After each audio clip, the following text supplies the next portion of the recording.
Vamos a hablar de esta situación con Julio César Alfonso, presidente de Solidaridad Sin Fronteras. Buenas noches, bienvenido. Buenas noches, gracias por invitarnos. Y Darcy Ferrer, médico opositor cubano. Darcy, gracias por estar con nosotros. No, gracias por la Hace poco que invitación. llegó de Cuba. Hace ya un año. ¿Y había síntomas o registros de comenzar esta epidemia de cólera en la isla?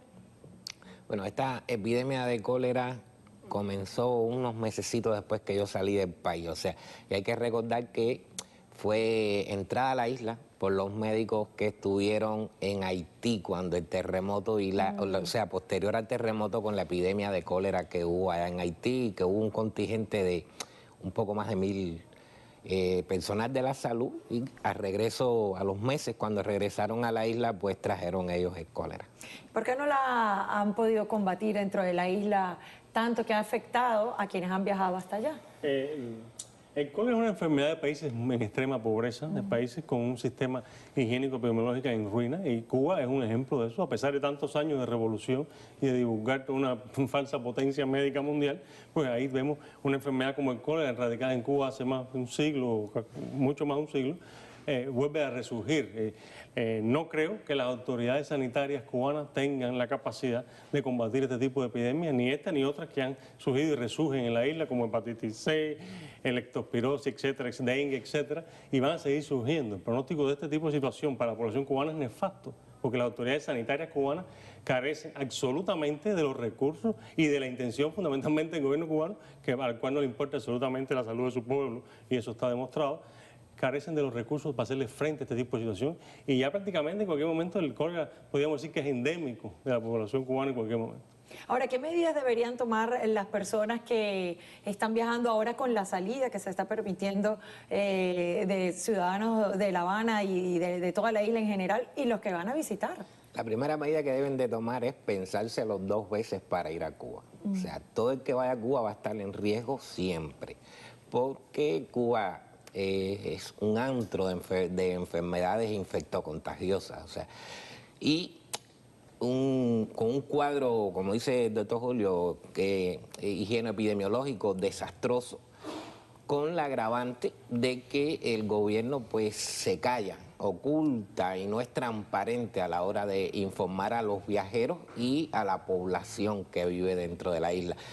Hay veces que ha habido hospitales repletos con centenares, millares en todo el país de enfermos con determinadas epidemias, digamos, con los casos de dengue, y en ningún periódico ni en ningún medio informativo se ha mencionado una sola palabra de esa situación epidemiológica. Bueno, pero una cosa es evitar y querer taparlo, pero otra tratar de atacarlo, porque se le puede convertir en un problema, como lo dice, endémico. Pero un país donde no hay control sanitario del agua en absoluto, una escasez de agua total, y además de la poca agua que se abastece, pues no tiene ningún tipo de control sanitario. Es irregular el abasto.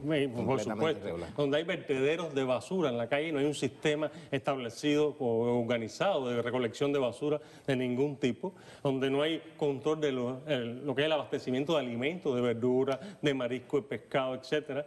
Es decir, no hay ningún tipo de control epidemiológico ni higiénico de estos asuntos, pues obviamente este tipo de epidemias van a resurgir y tomar fuerza cada vez más. A raíz del 90, o sea, ¿qué pasa? Que siempre fueron o sea, las medidas sanitarias y esto nunca fueron óptimas, pero por lo menos existían.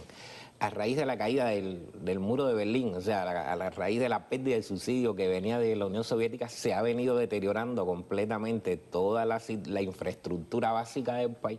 Es una involución integral que abarca todas las esferas de la nación, y se han ido abandonando incluso los programas que existieron del control de vectores, el control de viajeros. Digamos, antes habían programas específicos, fumigación, recogida de basura.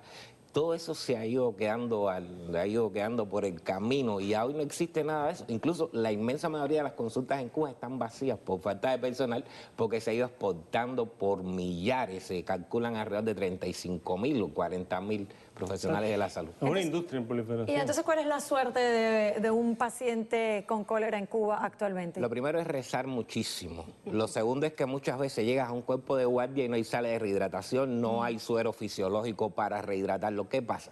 El cólera, o sea, específicamente el cólera, mata por la deshidratación. Puede llevar a la hipotensión, al choque hipovolémico, al paro, a la muerte, en cuestión de horas incluso. Y lo que lleva es rehidratación, mucha rehidratación a través de suero fisiológico, o sea, de suero, de líquido, electrolito, y esto, hasta eso muchas veces carece. La farmacia, ahora mismo, quien tenga fiebre ahora mismo a las 9 de la noche en Santo Rosario, ahí estoy seguro que no hay Uragina en las boticas. Sin contar la mala alimentación que tiene la población cubana, que eso, por supuesto, establece un cuadro de muy poca defensa del organismo en los pacientes a cualquier tipo de enfermedad. Entonces, todo este tipo de epidemias, por supuesto, son más nefastas.